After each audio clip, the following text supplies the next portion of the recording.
Assalamualaikum warahmatullahi wabarakatuh.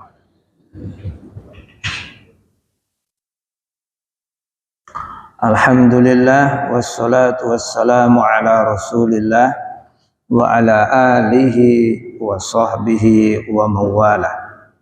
Asyhadu an la ilaha illallah wa asyhadu anna Muhammadan abduhu wa rasuluh. Allahumma shalli wa sallim wa barik ala abdika wa rasulika Muhammadin wa ala alihi wa sahbihi wa tabi'ina ila yaumiddin, amma ba'd. Qala Allah ta'ala, a'udzu billahi minasy syaithanir rajim. Wa idh bawwa'na li Ibrahima makanal baiti alla tusyrik bi syai'a wa tahhir baitiya lit-taifina wal qaimin warruka'is sujud. Masih dalam surat Al-Hajj ayat 26. Terjemahannya dulu. Dan ingatlah ketika kami tempatkan Ibrahim di Baitullah dengan mengatakan, janganlah engkau mempersekutukan aku dengan apapun, dan sucikanlah rumahku bagi orang-orang yang tawaf dan orang yang beribadah dan orang yang rukuk dan sujud. Baik, kita mulai. Para jamaah sekalian, Allah berfirman, wa idh bawwa'na,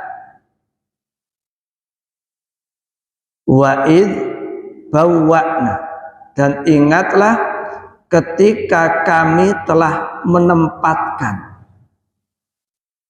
Maksud kata ini adalah bahwa Allah Subhanahu wa ta'ala memang telah menyediakan tempat ini untuk Ibrahim.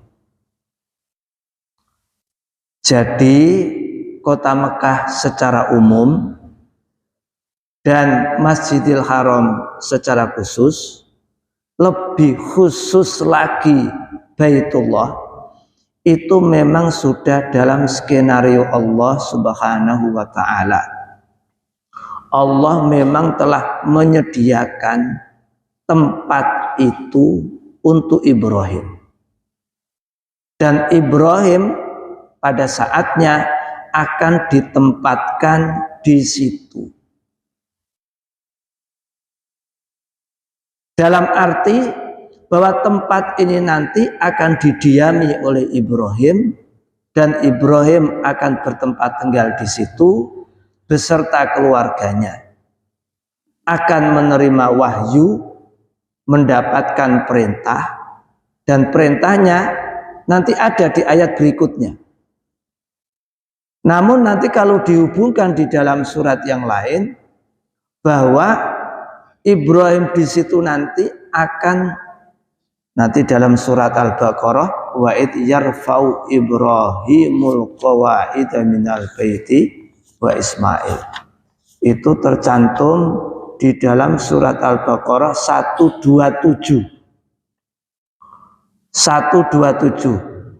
Di situ Allah Subhanahu wa taala berfirman, dan ingatlah ketika Ibrahim meninggikan pondasi Baitullah bersama Ismail. Ini terhubung dengan ayat ini.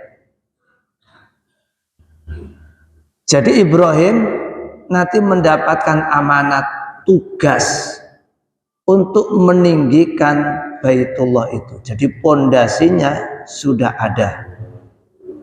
Pondasi itu sudah ada.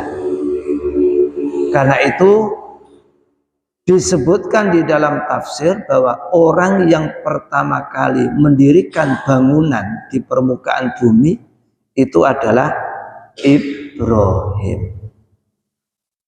Inna awwala baiti wudi'a lin-nasi lalladzi bi Bakkah mubarakah. Nah itu. Rumah pertama yang berdiri di permukaan bumi itu adalah Baitullah. Dan itu nanti di tangan Ibrahim dan Ismail.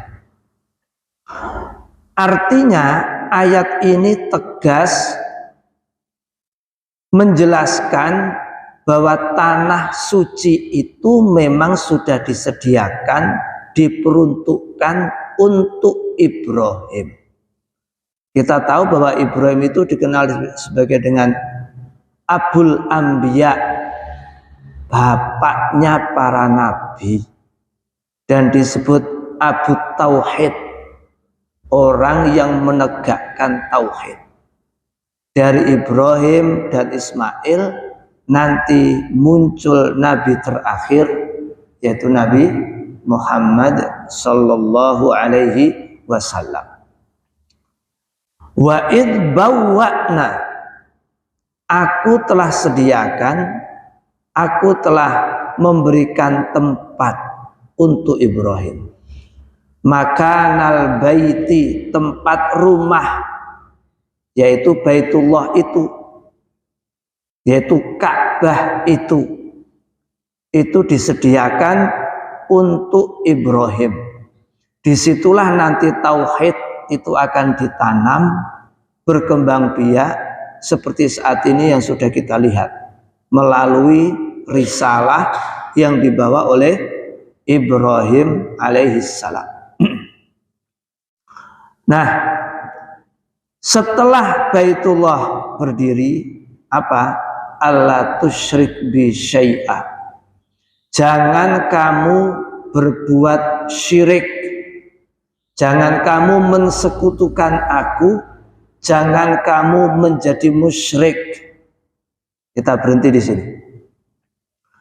Ayat ini, sepenggal ayat ini difahami oleh para ahli tafsir bahwa ayat ini sebagai celaan, cacian, sebagai teguran keras bagi penduduk kota Mekah, khususnya orang-orang kafir Quraisy yang melupakan sejarah nenek moyang mereka.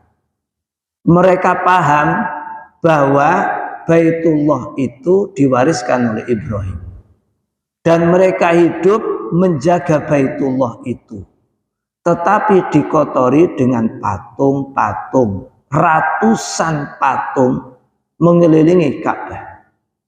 Mereka menyembah berhala, patung-patung itu disembah, dimintai, dan macam ragamnya itu mengelilingi Ka'bah. Jadi ayat ini sebenarnya tamparan bagi siapapun yang melakukan kemusyrikan, khususnya di sekitar Baitullah.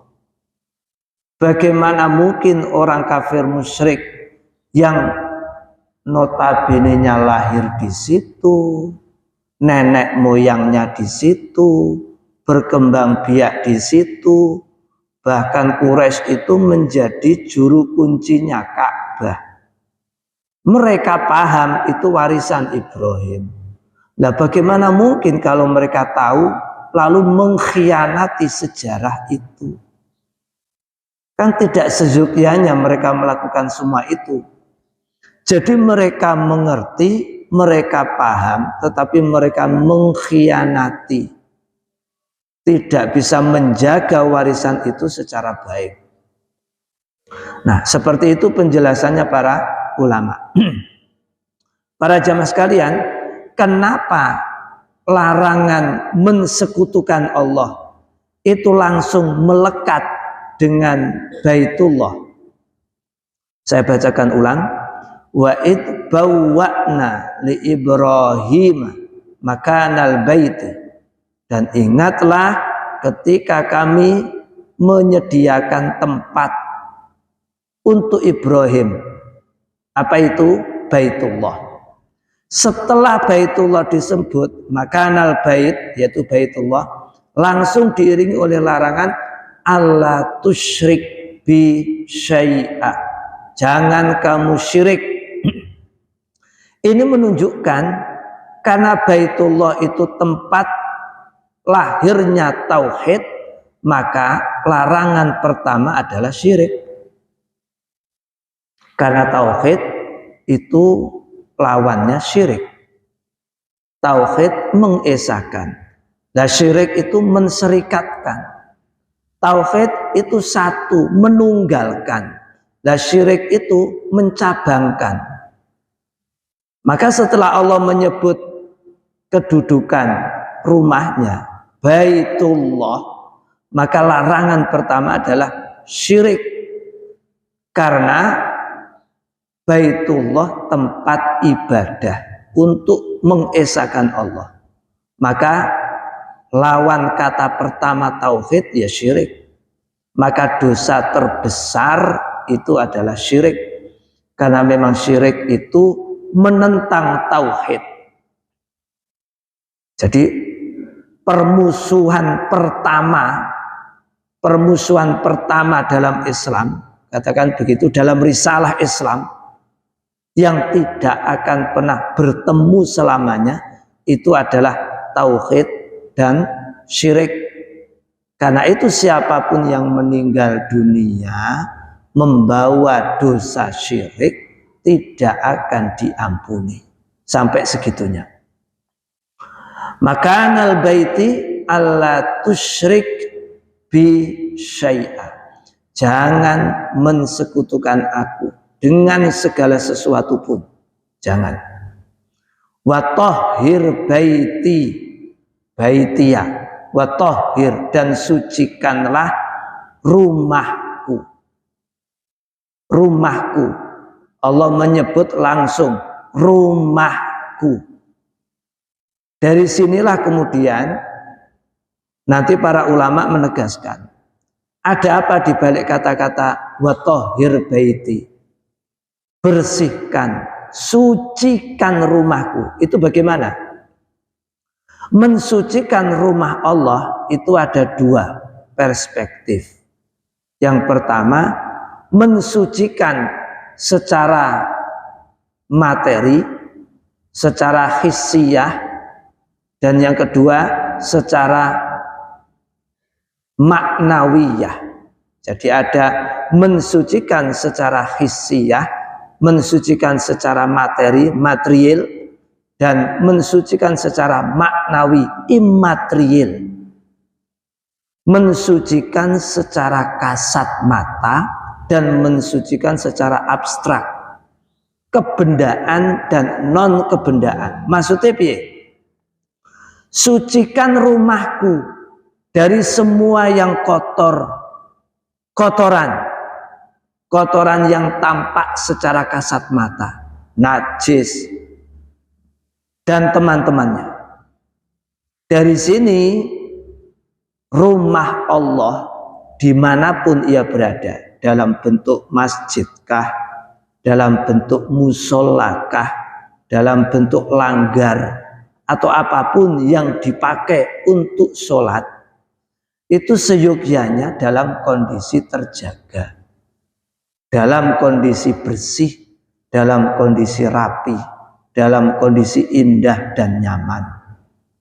Wa tahhir baitiya, sucikan rumahku. Tidak boleh kotor, tidak boleh najis. Harus terhindar dari semua kotoran dan bentuk najis. Bersihkan semua itu. Yang kedua, wa tahhir baitiya, sucikan rumahku. Artinya sucikan dari segala kotoran immaterial yang tidak kasat mata. Apa itu? Dosa dan kemaksiatan. Pok-pok dosa syirik sudah dibahas di depan. Jadi rumahku harus suci, lahir maupun batin.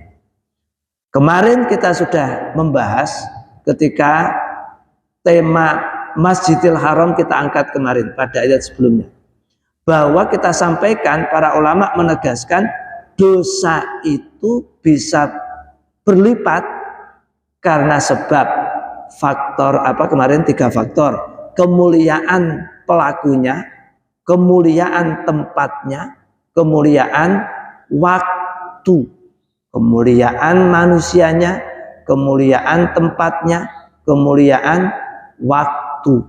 Masjid itu tempat yang mulia. Ya sederhana, podo-podo nyolong sandale. Nyolong sandal nok pasar karo nyolong sandal nok masjid itu ya beda. Mergo masjid iku baitullah. Ngerasani iku podo-podo ora oleh. Ngerasani nok gone pasar karo ngerasani nok masjid iku wis beda. Mergo masjid iku panggonan sing suci. Sama dengan begitu. Nah, ini juga begitu. Sucikan rumahku.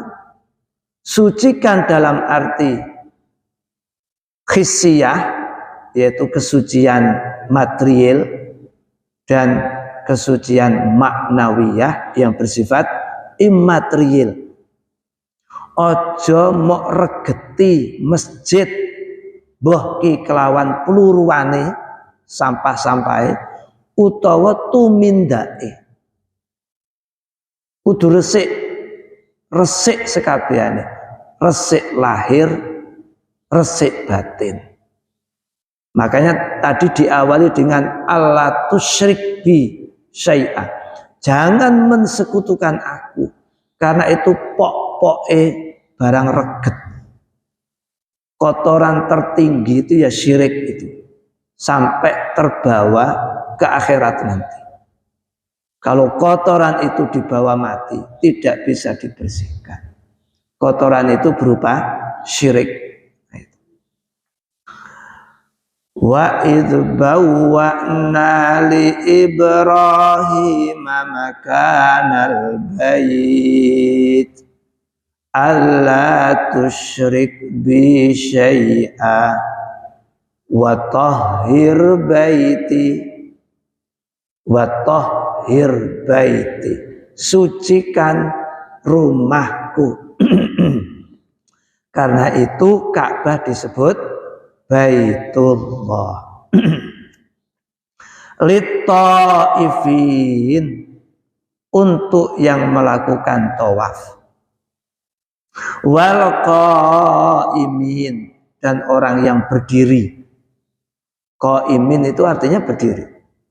Waruka, dan orang yang rukuk. As-sujud, dan sujud. Mari kita lihat. Ada kata tawaf, ada kata berdiri, ada kata rukuk, ada kata sujud. Tawaf, berdiri, rukuk, dan sujud. Tawaf, berdiri, rukuk, sujud. Berdiri, rukuk, sujud itu rukun sholat. Nek sholat itu ya ngadeg, ya rukuk, ya sujud. Sudah.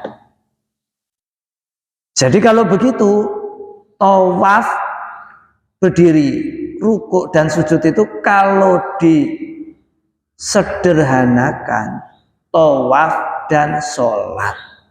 Sholat isinya ngadeg, rukuk, sujud. Sholat itu isinya berdiri, rukuk, dan sujud. Pertanyaan, kenapa tawaf terhubung dengan sholat? Tawaf itu kan mengelilingi Ka'bah. Tawaf itu mengelilingi Ka'bah. Jawabannya, ini menunjukkan bahwa dua amalan ini, tawaf dan sholat, itu dua cara untuk mensucikan Baitullah. Kalau ingin betul-betul mensucikan Baitullah, sederhana, tawaflah.